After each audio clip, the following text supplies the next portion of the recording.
Okay. So on number 5 naman syempre 'no, in connection dun sa number 4 natin, we also have yung tinatawag natin na overspending on unnecessary things.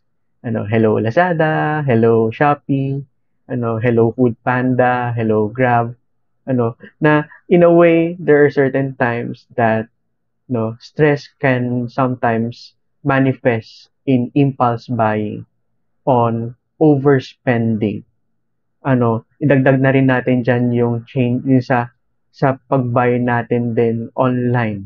Ano, na to the point na kung saan that yes, we feel the satisfaction that we are rewarded, but then again, eventually, no, parang hindi siya nagiging healthy para sa atin. Na there are certain times that people tend to overspend to the point na nag-i-increase din yung debt nila. Therefore, kapag nag-i-increase din yung debt nila, yun to say na syempre nadadagdagan din yung problem nila.